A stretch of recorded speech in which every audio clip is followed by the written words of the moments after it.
Selamat pagi. Mungkin saya minta multimedia, coba tampilkan slide pertama, 1 Yohanes 5 ayat 4. Sharing hari ini saya peras intinya dari ini. Tapi sebelum itu saya mau kasih tahu, kemarin saya duduk dengan salah satu orang yang paling aktif di gereja ini. Namanya Bang Ramses. Dia GM-nya lounge di bawah. Lalu saya iseng, mungkin kayak saya orangnya juga suka iseng gitu. Saya bilang gini, saya ini penasaran. Setiap minggu itu ada beberapa orang yang melayani. Kalau yang hadir kan kelihatan mata ya, yang melayani. Lalu kita mulai hitung. Kita mulai hitung dari, tadi kayaknya semua alami ya, waktu masuk di lift ada yang nyambut dari bawah. Jadi kita mulai hitung berapa orang biasa di bawah yang menyalami jemaat ketika datang. Lalu mereka naik ke atas, ada berapa orang asyir yang nyambut di atas. Kita hitung, ada berapa multimedia guys yang ada di control room. Kita tambahkan berapa guru sekolah minggu yang pada waktu kita lagi lompat-lompat jingkrak-jingkrak nyanyi itu, mereka juga lagi lompat-lompat jingkrak nyanyi di bawah. Itu ada yang melayani di situ. Kita hitung sampai stage manager. Stage manager itu orang yang mereka yang melayani yang pakai baju hitam. Mereka yang mengatur alur trafik naik turun orang di sini. Kapan ini, kapan itu. Nah, kita hitung-hitung, guess berapa jumlah orang yang terlibat? 50. Mungkin juga seharusnya 51. 51 ya Bang? Oke, 51. Ya, 51. Dan ini tiap hari Minggu. Bukan, bisa jadi ada beberapa orang yang sama, tetapi lebih banyak ganti-ganti. Jadi jemaat ini cukup diberkati dengan orang-orang yang kepingin melayani Tuhan. 50. Saya nggak pernah mikir, kalau saya lihat 11, 12. Tapi ketika kita lihat, wow. Kan gak ada salahnya kalau mari kita beri tepuk tangan mereka melayani hari ini. Ya. Yes. 1 Yohanes 5 ayat 4. Sebentar. Segala sesuatu yang lahir dari Allah, yang lahir dari Tuhan, mengalahkan dunia. Atau dengan kata lain, segala sesuatu yang lahir dari Allah adalah pemenang. Dan inilah kemenangan yang mengalahkan dunia, yaitu iman kita. Tadi siapa yang menikmati praise and worship yang dipimpin oleh Oni? Ya, saya nikmati banget. Ya, saya yakin, walaupun mungkin dari beberapa kita tidak ada yang suka nyanyi, once, paling nggak sekali dalam hidup kita pernah nyanyi. Contohnya hari ini kan, mungkin karena nggak mau nyanyi, tapi karena lihat sebelah-sebelahnya nyanyi, akhirnya ya udah nyanyi aja. Tapi paling nggak kita pernah nyanyi, ya. Nah, nyanyi sebuah lagu. Lagu itu, percaya atau tidak, lagu itu seperti sebuah journey, sebuah perjalanan. Kalau zaman sekarang lagunya itu bisa aneh-aneh. Kalau zaman dulu ketahuan, karena dia journey, dia bergerak dari poin A ke poin B. Biasanya itu poin startnya itu, poin A, itu intro, right? Ini banyak pemain musik di sini. Tutupnya itu outro, itu 1980-an. Tapi ada titik start, ada titik finish. Nah, zaman sekarang lagu bukan mulai dari intro, kadang-kadang mulai dari chorus, refrain. Ulang 2 kali baru kemudian intro. Tetapi lagu itu ada titik start, ada titik finish. Nah, di tengah itu, that's the adventure. Itulah journey. Itulah sequence. Atau bahasa musiknya, mungkin belum ada yang tahu musik, saya kasih tahu. Aransemen. Aransemen itu seseorang, musik director, mengatur. Pertama intro. Jangan kayaknya bosan intro pertama. Pertama outro aja. Atau pertamanya refrain. Lalu kemudian ini baru selesai. Nah, semua itu disusun oleh arranger. Kita call-nya arranger atau music director, supaya dalam perjalanan start sampai finish lagu itu, we feel apa yang disebut goosebump. Goosebump itu membuat kita enjoy nyanyi lagu tersebut. Membuat kita bouncing. Like that. Nah, pengalaman enjoyable ini, pengalaman goosebump, kata orang-orang bule. Sensasi nikmat menyanyikan lagu ini. Gak peduli lagu rohani atau lagu yang duniawi. Itu yang membuat kita, begitu finish kita bilang, rewind lagi ya, dengar lagi ya. Rewind lagi ya, dengar lagi ya. Karena sensasi itu. Karena sensasi itu. Sehingga kalau kita sudah kena dengan sensasi itu, kata apapun yang ada di lirik itu kita take to the heart. Karena kita udah nggak bisa berpikir logik. Logik udah nggak masuk itu, man.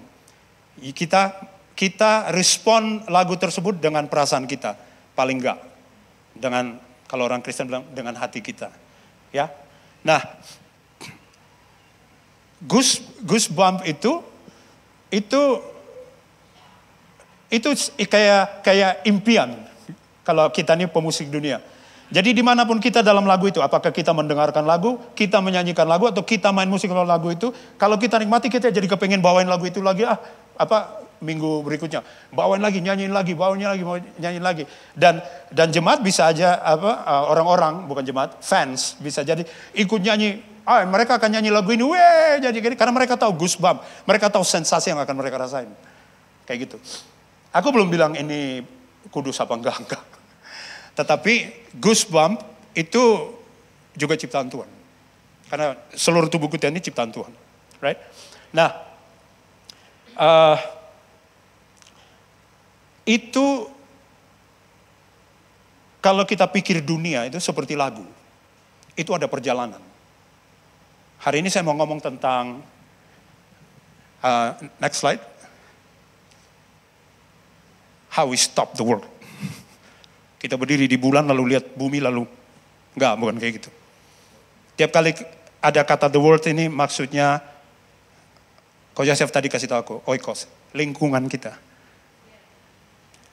Dunia yang ada dalam observasi kita, dunia yang kita fully aware. Ya, nah seperti lagu dunia ini juga punya journey.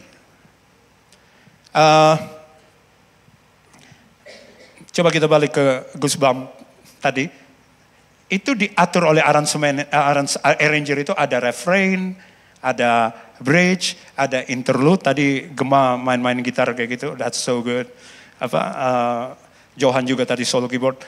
Lalu ada bridge, ada ini, ada itu. Semua itu supaya mereka yang melakukan perjalanan dari garis start lagu bisa sampai dengan senang hati di akhir perjalanan. Nah, kalau kita lihat dunia itu seperti lagu. Dia punya poin A dan punya poin B. Dan kalau lagu ada satu elemen yang paling krusial, itu namanya metronom. Yang mengatur beat, kecepatan sebuah lagu. Tadi jemaat nggak dengar ya, ada klik, tik, tik, tik, nggak dengar. Tadi kalian pakai metronom klik. Tadi latihan saya dengar ada klik. Nah itu dimaksudkan jemaat jangan dengar. Karena hal itu akan direfleksikan sama drum. Dia yang dengar. Coba perhatikan sekeliling. Hanya dengan pengaruh metronom itu, semua langsung bounding. Semua dikontrol. Oleh sesuatu yang tidak terdengar dan tidak terlihat. Tapi kita lihat pemain drum, kita dengar bunyinya, kita dengar pemusik yang lain, kita langsung. Dunia juga punya metronom.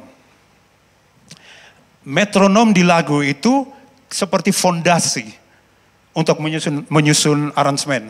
Kapan masuk, kapan selesai. Kapan hold, kapan move on. Kapan hitung 3 ketuk, kapan hitung 5 ketuk. Hitung 3 ketuk, 4 ketuk itu menurut apa? Menurut metronom itu. Makanya tadi waktu kita dengar itu mereka bisa berhenti sama-sama. Dung, da, da, dung. Itu hitung loh. Dung, 1, da, da, dung, 1, 2, 3. Da, da. Jadi, tapi hitungan itu kan kita nggak dengar. Yang kita tahu tuh impact-nya. Lalu kita bilang, wah. Karena ada metronom, dunia pun seperti itu. Dunia ini mempunyai metronom, percaya atau tidak. Metronom dalam tanda kutip. Yang mengatur kapan musim ini terjadi, kapan musim itu terjadi. Dan percaya atau tidak, dunia ini ada penguasanya. Kita semua orang Kristen tahu. Dunia kita ini bukan cuma dunia yang kita lihat, tapi dunia rohani juga. Dan dia ada penguasanya. Dan seperti metronom yang ada di lagu, for one purpose and one purpose only. Untuk membantu aransemen itu masuk akal. Maka metronom dunia ini ditaruh intelligently untuk membuat mereka yang menikmati irama dunia enjoy, stay, tetap deliberately, tetap dengan keinginan sendiri mengikuti metronomnya. Nikmat? Ya. Coba, karena dia sebuah journey, dunia ini punya poin A dan poin B. Pertanyaannya apa poin B-nya? Apa titik akhir dari ini? Apa end games dari dunia ini? Kalau lagu, end games-nya itu kita bisa pikir, wow. Perjalanan tadi goosebump banget. Balik lagi ya, dengar lagi ya. Nah, dunia ini punya end game. Saya nggak tahu begitu sampai end game-nya kita bisa balik lagi apa enggak. Tapi dia punya poin B. Apa poin B-nya? 1 Yohanes 2 ayat 17. Saya kasih ada 2 bahasa, di situ saya baca bahasa Indonesianya ya. Ingatlah bahwa dunia dan segala isinya yang diinginkan manusia sedang menuju kematian, kebinasaan. Tetapi orang yang melakukan kehendak Allah akan tetap hidup. Nah, kalau lihat bahasa Inggrisnya tuh, and the world is passing away in the lust of it. Lust, kata lust di situ tuh bukan begini.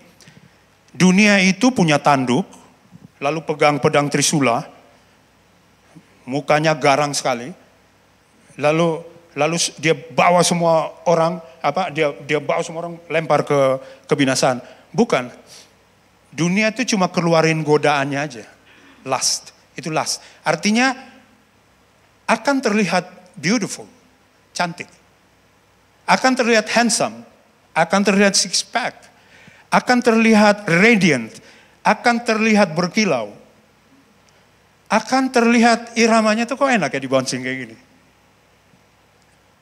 Akan ada goosebump yang membuat kita ketagihan untuk stay, dance. Tetapi no matter, gak peduli sebagaimana enjoyable perjalanan kita di dunia ini, dunia berjalan menuju kebinasaan. Mungkin kita pernah dengar ada orang bilang gini, jadi orang Kristen kok susah banget, jelimet banget. Kita hidup tanpa kekristenan juga kita muda-muda aja, ya kan? Saya bisa kerja, saya bisa ini, saya bisa itu, saya bisa ini. Yes, yes you can. Seperti orang yang sudah terhipnotis dengan kemudahan yang diberikan dunia. Kemasuk akalan yang diberikan dunia. Kenikmatan yang diberikan dunia. Kita, kalau bermain musik, saya kasih tahu rahasia ya. Kita cuma bisa dengar 1 metronom. Bisa tanya mereka. Kalau tiba-tiba ada metronom kedua, yang sengaja dibunyikan sama keras, dengan kecepatan yang berbeda, tidak akan serapi tadi. Tiba-tiba pemain drum berhenti. Tiba-tiba saling lihat. Siapa yang mulai ini metronom kedua? Tiba-tiba apa yang mereka lakukan? Even stop. Kalau metronom itu, saya yakin kita semua nggak akan dengar. Yang dengar mereka. Masalahnya kan kita ikut mereka kan. Nah kalau mereka stop lalu kebingungan. Ini gimana? Mendadak aransemen yang sudah dilatih sejak hari Kamis itu hancur lebur. Kita jadi bingung, ini kita mau sebab apa kita continue, kita nggak continue, kita ganti lagu, ini siapa yang nyalain metronom berikutnya, gitu. Begitu, dalam bermain musik, mereka hanya bisa dari start sampai finish dengan hanya 1 metronom. Begitu ada metronom baru yang sama kuat, maka itu akan distract mereka. Yang berimpak kepada Bapak Ibu sekalian. Akan distract mereka akan at the end of the day mereka akan putuskan kita lanjutkan dengan metronom B atau metronom A. Tetapi mereka harus putuskan. Karena musik hanya bisa jalan dengan satu macam kecepatan metronom. Dunia pun seperti itu. Dunia ini orang-orang yang ada di dalam lingkungan kita itu sangat lock in to the metronome. Mereka tidak bisa dengar ada satu pattern lain. Ketika kita bunyikan metronom kita dan cukup keras, cukup terlihat, mereka bisa stop. Mereka bilang, ini real? Ada orang seperti ini? Mereka jadi kepengen tahu kenapa kita kayak gitu. Mereka jadi kepengen tahu buku apa yang kita baca. Mungkin mereka kepengen tahu Tuhan mana yang kita sembah. Guru mana yang kita belajar. Siapa yang bisa bikin kita jadi distraction buat mereka. Mereka sudah punya pattern, tiba-tiba kita respon hal yang sama dengan metronom berbeda. Nah, kenapa kita mau repot? Stop orang-orang untuk mengikuti metronom dunia. Kenapa kita mau repot? Repot kan? Kita ada banyak urusan di dalam hidup. Tetapi inilah kehendak Tuhan. 1 Timotius 2 ayat 3 sampai 4. 1 Timothy 2, 3-4. Itulah yang baik dan yang berkenan kepada Allah, juru selamat kita yang menghendaki supaya semua orang diselamatkan dan memperoleh pengetahuan dan kebenaran. Ada banyak orang bilang, oh ini maksudnya tuh hanya orang-orang di gereja yang dimana Paulus atau Timotius tulis. Tapi kalau kita lihat, dia menggunakan kata anthropos. Anthropos itu tidak bersandar pada gender, tidak bersandar pada ras. Anthropos, kalau saudara pernah belajar antropologi, itu artinya human race, mankind. Mankind itu ada yang di sini, ada yang di situ, ada yang di atas gunung mana di Papua, ada yang di Fiji, ada yang di Hawaii, ada di Kupang, ada di mana-mana. Human race. Dan itu dikehendaki Tuhan untuk diselamatkan.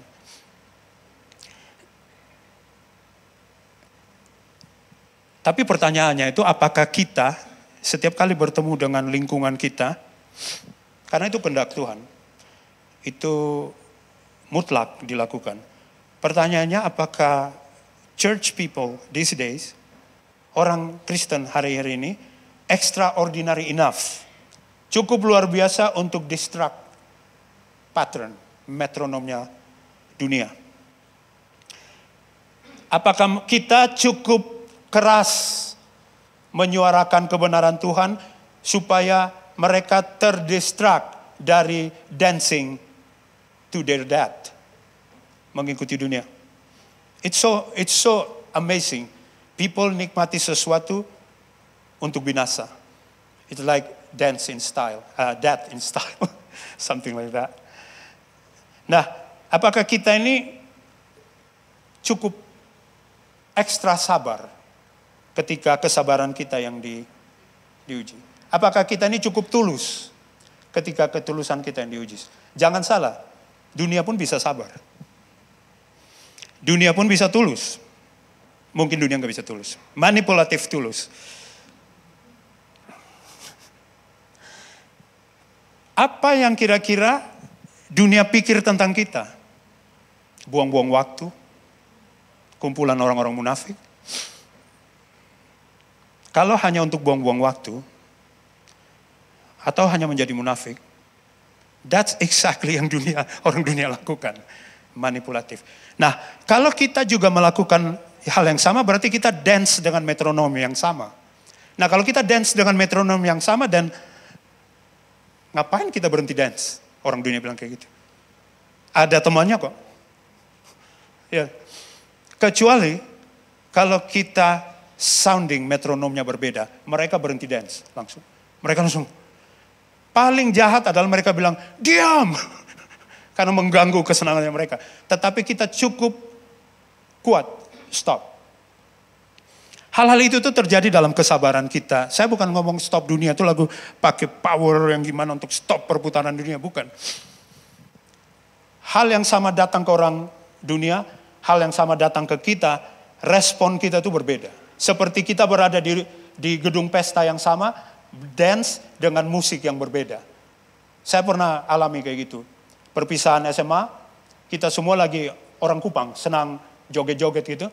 Yang satu, dia dansa dengan pasangan invisible-nya. Jadi dia dansa, ya kita bilang, ini musik lagi, dia lalu saya coba dekat-dekat ini, ya ampun dia pakai earphone. Dan dia lagi dengar musik klasik. Kita bisa berada di environment yang sama. Tapi kita bisa dance di metronom yang berbeda. Nah begitu tidak perlu bilang gini, hei, dengar metronom ini. Jangan dengar metronom itu, hei, dengar metronom ini. Lakukan aja metronom yang dari atas. Dunia stop. Dunia distract. Teman yang gak tahu Tuhan langsung bilang, yo, what are you doing? Itu opening buat kita kasih tahu apa yang kita lakukan. Amin. Apakah kita cukup extraordinary? That's the question. Mungkin kita, here's the thing. Banyak orang Kristen itu terjebak untuk berlaku sabar. Ya, berlaku tulus, berlaku pemaaf, berlaku pemberi, generosity. Tapi ekspektasinya itu bukan kita berlaku sabar, tapi menjadi sabar. Kita menjadi generous. Kita menjadi orang yang rendah hati. Kita bukan berlaku rendah hati. Kita menjadi orang yang rendah hati. So, ekspektasinya itu bukan act extraordinary. Bukan act passion too. Tapi become the patient. Become orang yang sabar. Itu dua different thing. Melakukan sesuatu hanya karena ingin terlihat orang lain sabar, rendah hati, generous suka memberi. Beda dengan menjadi sabar, menjadi generous, menjadi rendah hati. Karena kalau kita rendah hati, kita nggak perlu acting. Semua tindak tanduk kita itu memancarkan kerendahan hati. Kita nggak perlu bikin sequence, nggak perlu bikin skenario. Nanti kalau bos datang, aku bahunya kayak gini atau gini, supaya kelihatan rendah hati. Semua body language kita, semua pemilihan kata kita akan merefleksikan siapa kita di dalam. Dan kalau bos yang sering ketemu anak buah yang kurang ajar, bakal stop. Wow, ini anak buah ini lain sendiri nih. Dia bilang kayak gitu. Ya, kalau anak buah yang sering dapat bos otoriter, diktator, tapi begitu dapat bos yang orangnya sabar, pemaaf, selalu beri kesempatan kedua, ketiga, keempat, kelima, keenam, ketujuh, ke-8, ke-9. Tuhan bilang apa? 70 kali 7 ya? Ya masih jauh. Dia stop. Mungkin juga dia akan stop gosip. Tanpa bosnya bilang, jangan suka gosip ya kalau di tempat kerja. Dia stop, ini bos ini agak lain. Nah, apakah kita extraordinary enough? Mau tahu jawabannya? We will never reach extraordinary. Kita tidak akan bisa sampai ke level extraordinary. Atau dengan kata lain, kita tidak akan pernah bisa, ini tricky ya, tidak akan pernah bisa stop, distract dunia. Dengan kekuatan kita, that's the key. Markus 10 ayat 18. Mark 10:18. Yesus berjalan kemudian dikejar sama anak muda. Lalu anak muda bilang gini, Guru, apa yang bisa aku lakukan untuk memperoleh kehidupan? Dia bukan bilang guru, dia bilang guru yang baik. Kalau baca ayat sebelumnya. Guru yang baik. Apa yang aku harus lakukan untuk bisa memperoleh kehidupan kekal?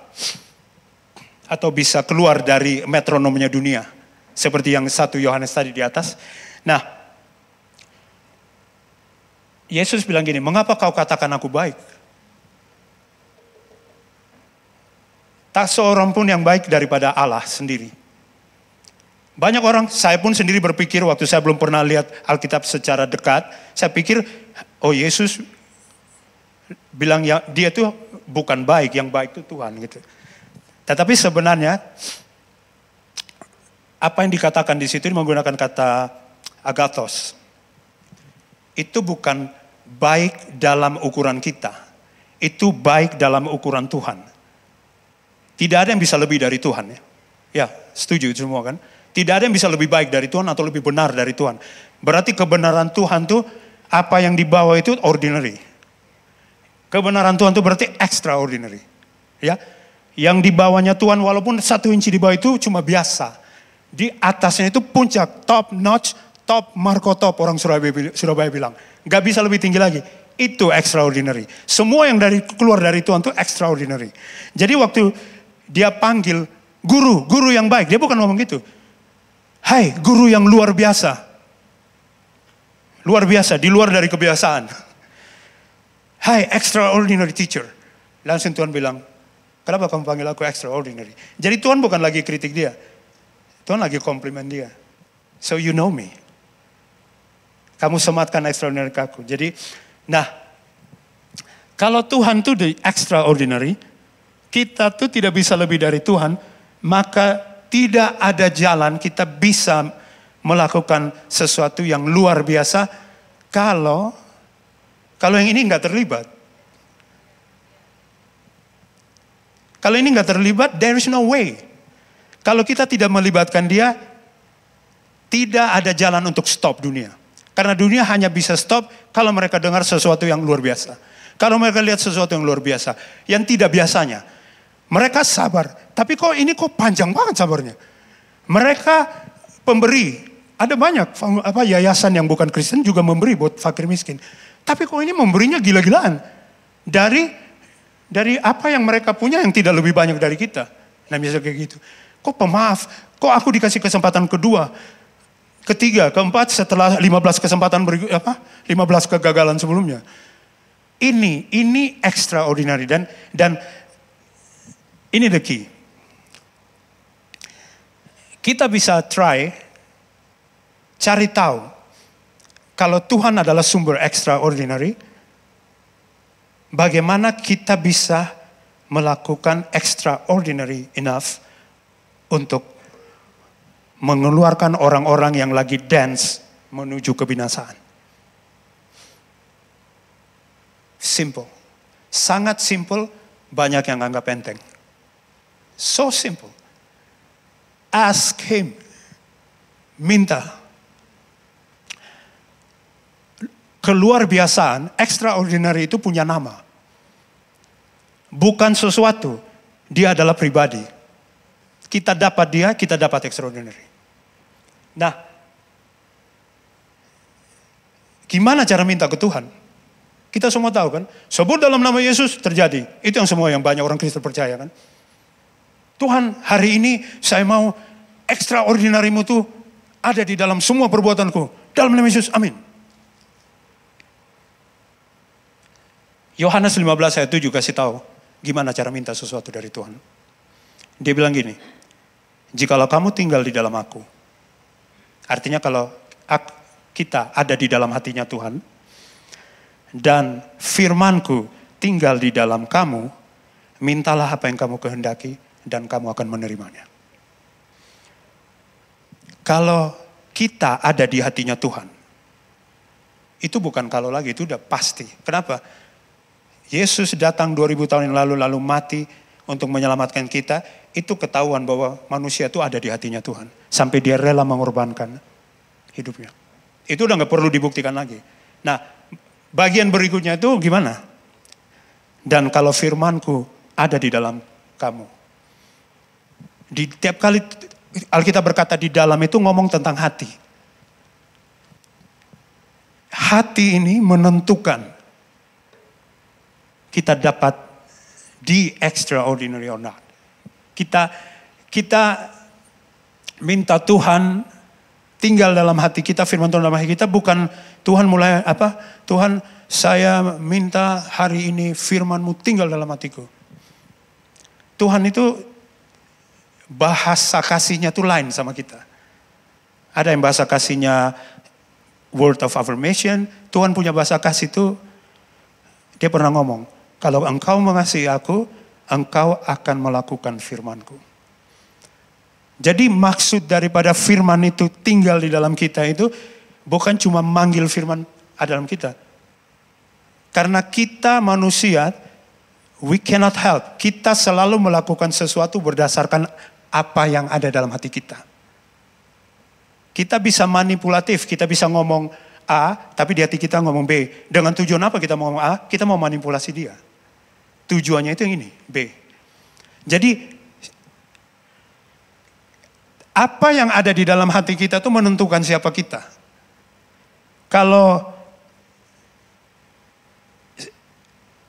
Kalau mobil BMW ada di hatiku, aku akan lakukan apa aja untuk get it. Kalau saya sendiri ada di dalam hati saya, karena manusia cenderung bisa, begitu mereka tempatkan sesuatu atau siapa saja pribadi di hatinya mereka, mereka akan bisa korbankan apa saja, mereka akan push apa saja, stop apa saja, terjang apa saja, for the sake yang di hatinya mereka. Kalau itu kekayaan, they will do anything untuk kekayaan. Kalau itu diri sendiri, mereka akan korbankan semua orang demi dirinya sendiri. Saya ini takut terbang. Lucu banget. Tinggal di Kanada, tapi takut terbang. Saya lahir di Indonesia, takut terbang. Yang saya takut itu mungkin mirip, ada yang takut terbang. Turbulence. Sekarang udah gak takut. Udah 6 kebal. 20 jam di atas bolak-balik.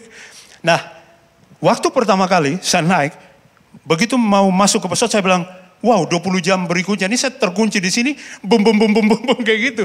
Oh my God, 40 ribu kaki, nggak tahu berapa, 40 ribu kaki di atas. Oh my God, I'm gonna die, something like that. No, saya tidak berpikir demikian. Karena saya tidak punya saya di hati saya. Saya kenapa mau terbang? Karena ada Nathaniel Sudirgo di hati saya. Ada Didik. Itu saya bilang gini, kalau saya tidak terbang, Nesa, Joel, Zach, Gabe, tidak eksis. Bukan, maksudnya, for the sake of that, saya face my own fear. Saya go lebih dari limit saya. Itu manusia. Kalau anak istri saya ada di seberang, lalu butuh saya saat itu, saya tidak mau tahu. Saya datang ke airport, ada line, saya dorong semua orang untuk terbang. Walaupun berakhir dengan tapi saya akan lakukan di luar logika saya, akan lakukan di luar batas saya, for the sake of them in my heart. Nah sekarang, gimana kalau Tuhan yang di hati kita?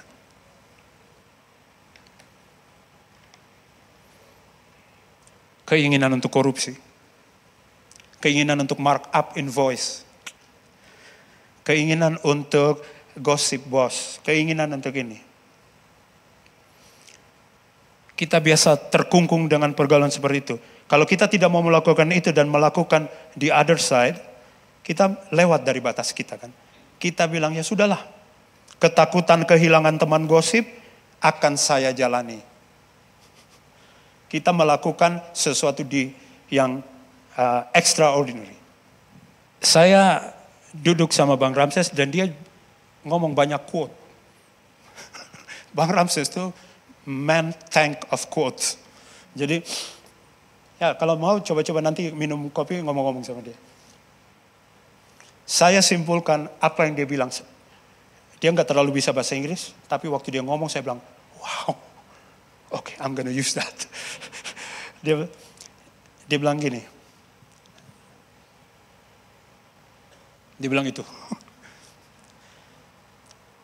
Apa itu extraordinary? Apa itu luar biasa? Ketika manusia biasa punya Tuhan yang luar biasa di dalam hati.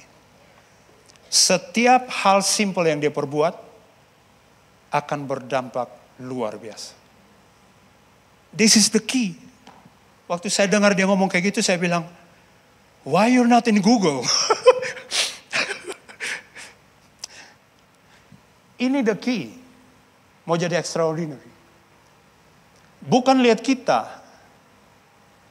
Bukan kumpul semua scientist yang paling pintar, semua ahli strategi yang paling pintar. Oke, kita gereja harus lakukan sesuatu extraordinary. Kamu jurusan apa? Kamu jurusan apa? Kamu jurusan apa? Oke, kita bisa bikin plan gimana-gimana. Langkah pertama, do we have the extraordinary at all di hati kita? Kita sadar bahwa usaha kita tidak akan bisa bikin itu. Top usaha kita itu ordinary. Bukan saja bagi Tuhan, bagi iblis. Dia cuma bilang, segitu aja. Tetapi hanya satu yang bisa kalahkan dia. Tuhan. Ketika kita punya itu, manusia biasa kita itu seperti ada es Superman di sini. Wow.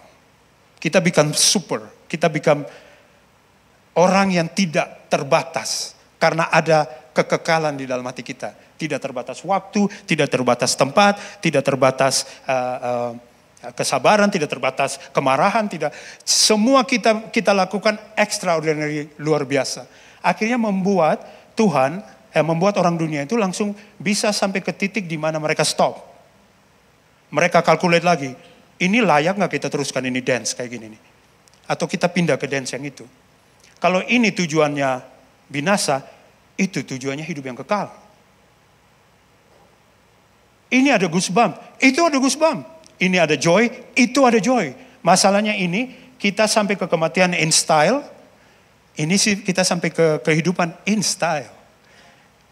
Cuma kita harus putuskan, atau mereka harus putuskan, mereka mau ikut yang mana. Nah, suara kita ini cukup extraordinary or enggak?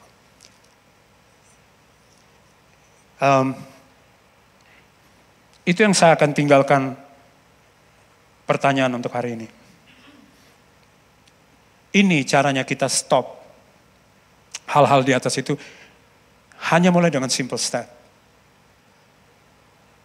Apply masukkan firman Tuhan ke hati kita itu bukan hanya dengan kita baca, kita komitmen baca Alkitab 7 hari 7 malam selama 7 tahun. Itu berarti kita masukin firman. Bukan itu. Tuhan bilang, tadi balik lagi ke 1 Yohanes 5 ayat 4.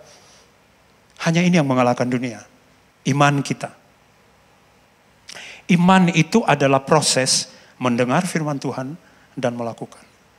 Hanya itu yang mengalahkan dunia. Jadi seperti cahaya. Tahun ini kita punya tema kan be the light. Right? Cahaya itu tidak perlu beracting seperti light. Just be the light. Cahaya yang simple aja. Di kegelapan yang luar biasa. Itu luar biasa aja cahayanya. Dan dia tidak perlu kasih tahu orang. Just supaya lu tahu ya. Saya ini cahaya. Dia nggak perlu kasih tahu itu. Dia cuma jadi cahaya aja. Langsung semua mata tertuju. Apa tuh? Ya syukur-syukur mereka mendekat. Kalau mereka kumbang dan bukan, maksudnya syukur-syukur mereka dekat, ya. Iman kita, kehidupan yang mempraktekkan firman Tuhan itu diterjemahkan seperti yang Tuhan Yesus ngomong. Dan kalau firmanku ada di hati kamu, dia take control semua keputusan kita, semua cara hidup kita, maka mintalah apa yang termasuk minta dia tinggal di dalam hati. Amin. Mari kita berdoa. Tuhan, terima kasih atas penyertaan-Mu di setiap musim. Engkau memenuhi, mewarnai, Engkau menjadi heartbeat kehidupan kami. Bersyukur atas semua sukacita berjalan dengan Engkau. Bersyukur atas segala kemenangan berjalan dengan Engkau. Terima kasih Tuhan. Biarlah hari ini menjadi berkat tersendiri bagi kami. Dan biarlah hari ini kami menjadi yang Engkau impikan kami menjadi Tuhan. Sehingga ketika dunia melihat kami, mereka tidak melihat kami tapi melihat Engkau di dalam hati kami. Melihat terang-Mu dalam hati kami Tuhan. Dan biarlah namamu dimuliakan dalam setiap tindak tanduk kami. Dalam nama Yesus kami berdoa. Amin.